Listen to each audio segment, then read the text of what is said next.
How's it going, guys? Welcome back to the channel and thanks for tuning in today. For today's detail, I have this 1999 Jeep Wrangler that is muddy. The customer mentioned that they went off-roading but did not realize that it was going to be a muddy trail. So this Jeep was actually covered in complete mud. The guys at the track or the trail washed off most of the mud, but the engine took most of the beating. So guys, sit back, relax and enjoy the show. And if you guys are new to the channel, please do subscribe to the channel, and if you like the video, please hit that thumbs up.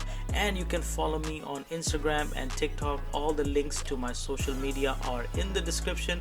In those places I put short videos of detailing and then what is an upcoming content on my channel. So guys, all the products and all the tools that I will be using in this detail are in the description as well, so you can click on those links and you can check out those products. So let's start with this detail. So I start with the engine, and guys, this was a total disaster engine because mud was everywhere. So I start from top to the bottom. That means I wash the under hood and then I move on to the engine. Safety tips here that I give is always wash an engine bay when it's super cold. If you wash an engine when it's hot, you can run into messing with the computer and it can throw all kind of lights when you turn on the engine. So guys, always wash it cold and disconnect the battery. This way you are using all the safety methods to do an engine bay.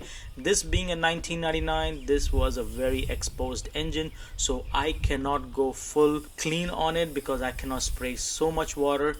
So this way I try to go as best as possible results. So for this engine I use Super Clean, which is an absolute best product for doing engine bay details or doing any sort of exterior details on your car. All the links to these products are in the description of this video, so you can check them out. So guys, I will stop talking now and I will let you guys enjoy the show. Make sure to subscribe to the channel because it's absolutely free today.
it was at this point that pressure washing totally went wrong. So the customer had opened the window a little bit, and there's a visor on top of the door, so I could not see that the window was open. So as I was pressure washing, a little bit of water went inside, but it's a-okay, nothing happened, everything is good, because these Jeeps are made waterproof, I think, on the inside, because these doors actually come off. So when the customer actually went mudding, a lot of mud went inside, so he just wanted me to just vacuum the inside. He did not opt for the full detail, so I just wiped down the little bit of water that was inside and everything was just fine.